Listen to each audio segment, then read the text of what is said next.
En más de 400 veces, la Escritura nos pide no temer, no temáis. De hecho, el primer discurso del resucitado fue que estemos bien, en griego, chairo. Estén bien, les dijo a las mujeres. Pero en el corazón del hombre, a pesar de que la Escritura nos dice tantas veces que no temamos por muchas y múltiples razones, el miedo ha acompañado a la humanidad desde el principio. En el Génesis, por ejemplo, en el caso de Adán, cuando el Señor le busca, Adán, ¿dónde estás? Es que me escondí porque oí tu voz y tuve miedo, porque estaba desnudo. Y muestra el miedo en ese sentido. Cuando hay desobediencia, hay cierto temor. Pero desde el principio, que es el punto, había miedo. Antes de la caída de Adán, cuando la ciencia y la historia, antes de la caída de Adán, en donde vemos extinciones masivas de las especies querían sobrevivir y ante los cataclismos, las especies, en algún caso los dinosaurios, sentían miedo de lo que no comprendían y estaba aconteciendo. En la misma búsqueda de la supervivencia, cuando no se encuentra comida y se tiene miedo de morir por hambre, existe ese síndrome del miedo. El temor de diferentes niveles, de diferentes intensidades, como el pánico, como ese miedo tan natural en el hombre. Ahora el miedo se llama COVID-19, es una enfermedad y hay un agente que lo porta, que es el coronavirus. Al fin de todo, finalmente es miedo por la muerte. Hoy es miedo a morir por la enfermedad. Tal vez mañana miedo a morir por el hambre. Pero a pesar de todo, el hombre en su contexto no cambia. Ha sido difícil después de tantas experiencias. La peste negra hace 700 años, la peste bubónica, la influencia española, etc. Porque hoy en día podemos seguir viendo la delincuencia, el fraude, la corrupción, el engaño, la confusión,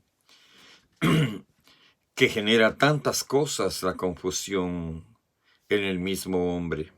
La confusión trae separación. La confusión trae rivalidad, trae miedo de la incertidumbre. Y hablo de la confusión porque cuando hay confusión es Babilonia. Cuando hay confusión vienen infinidad de pensamientos, pero que finalmente es un temor a lo que puede estar pasando. Es difícil escoger un marco de referencia que pueda darnos en circunstancias como esta la paz, la tranquilidad, la certeza. En realidad, sobre todo, podemos ver los medios informativos. En realidad, lejos de darnos tranquilidad y paz, muchas veces nos alteran, nos turban. Las redes sociales, los medios informativos, la distorsión misma de la comunicación entre las personas, trae confusión, trae miedo, trae temor. Algo que es evidente en todo esto es el miedo hacia el futuro. ¿Qué va a pasar después de que esta pandemia empiece a descender? ¿Qué va a pasar cuando este horror que ha alterado al mundo, que ha parado al mundo, empieza a decrecer? ¿Qué va a suceder? Hay mucha incertidumbre y certeza en algunos, quizás más en los más pocos. Pero lo que más debería de preocuparnos es la ignorancia y nuestra apatía por vivir en esa confusión. El vivir en esa confusión es un verdadero problema.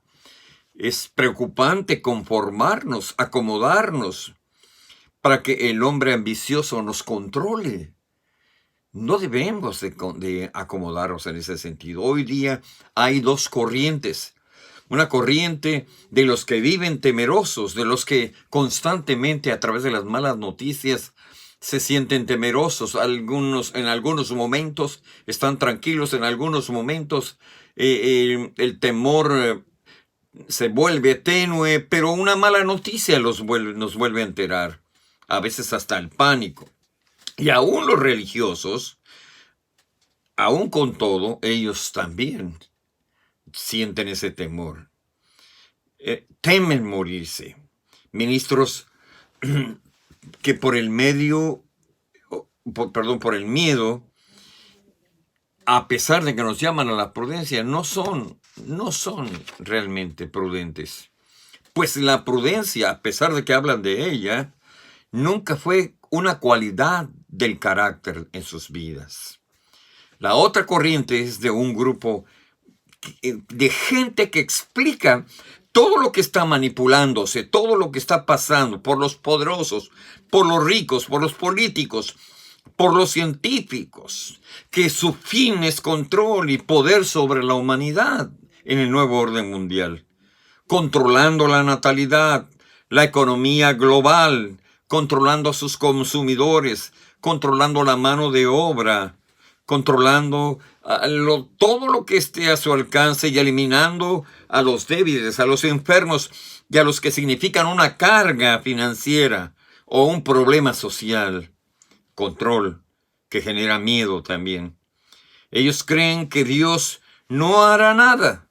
Creen que Dios realmente se mantendrá al margen y que hay que erradicar todo lo que evite el control, que hay que erradicar todo lo que evite el control de la mente de todos los que creen en Cristo o en Dios. Realmente es muy incierto. Lo cierto es que tanto un grupo como el otro grupo morirán sin ninguna esperanza de evitarlo. Su marco de referencia es ese, ¿verdad? El saber que no necesitan de Dios, el saber que orar y clamar a Dios no da resultados. Pero habrá un grupo que su marco de referencia no sea la supervivencia, no sea el poder. Un grupo cuyo marco de referencia es lo que no se ve, que morirá también como los otros grupos, pero que puede ver la vida después de la muerte. Porque su marco de referencia es vivir, no para ellos, sino vivir para los demás. No es el conocimiento de la Escritura, es la experiencia de vivir para los demás, para que después de la muerte encontremos la vida. Es una experiencia divina de haber entendido la vida, encontrando el propósito de la misma vida.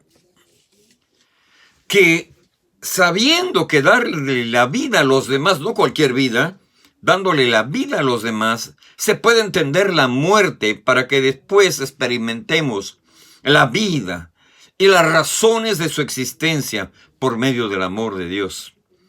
En la Escritura, que fue dada a los hombres en una inspiración divina, debemos encontrar ese marco de referencia en la influencia de Dios, en el amor de Dios, para que los que creemos en ella no lleguemos a la muerte como animales o como los vegetales.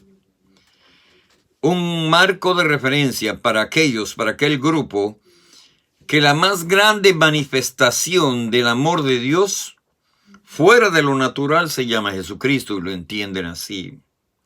Un amor que han logrado entender que es indescriptible, que es incondicional, que hace que su marco de referencia para la vida es morir para los demás a cambio de nada. Que te da la certeza en este marco de referencia que se llama Jesucristo, que te da la certeza de que si te equivocas no pasará nada, pero que si no te equivocas pasarán muchas cosas. Que tu experiencia de la vida deja de ser un error de perspectiva porque ahora entiendes la razón de la existencia. Por eso dice la Escritura, esta es la condenación, que la luz llegó a los hombres, pero los hombres amaron más las tinieblas que la luz. Es decir, amaban la luz, pero amaban más las tinieblas que la luz. No temas es una sentencia, es una frase que debe de golpear nuestro corazón. No temas, porque perteneces a los que tienen la esperanza después de la muerte. Me explico. No te unes a aquellos que cuando llegue la muerte terminarán siendo lo que más amaron. No temas. La Escritura nos pide eso. Las cosas quizás no logren agarrar el curso que tú y yo necesitamos y que vamos a enfrentar verdaderos retos. Pero el más grande de todos los retos está en nosotros. Si nosotros en esos desafíos, si nosotros en esos retos tenemos la respuesta basada en ese marco de referencia que se llama Jesucristo. El primer grupo no tiene esperanza cuando muera.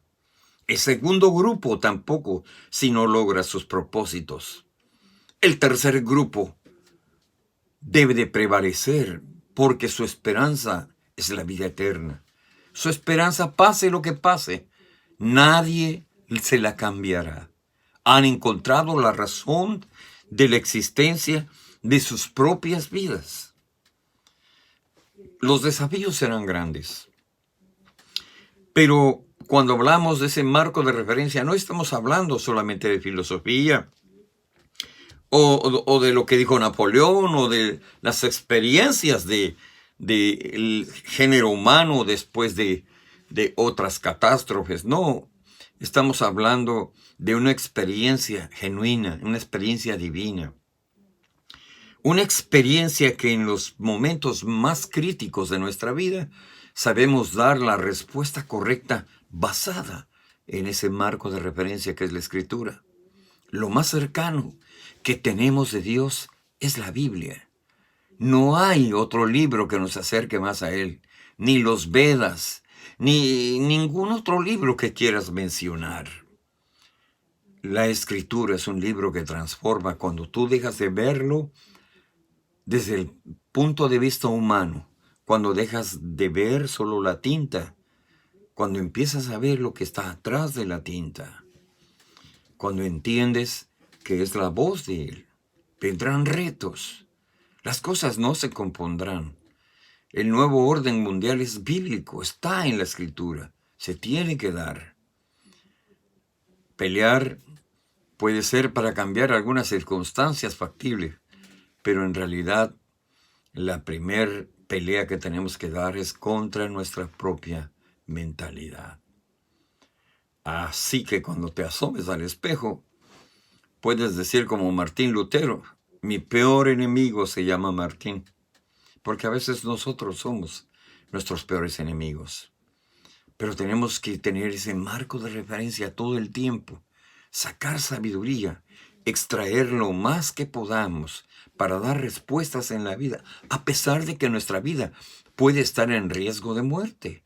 Si por ahí oyes de parte de un grupo que hay una vacuna que se va a manifestar, que se va a encontrar más adelante, pero que esta vacuna tiene en su consideración y en su propósito eliminar gente enferma, ¿te vacunarías?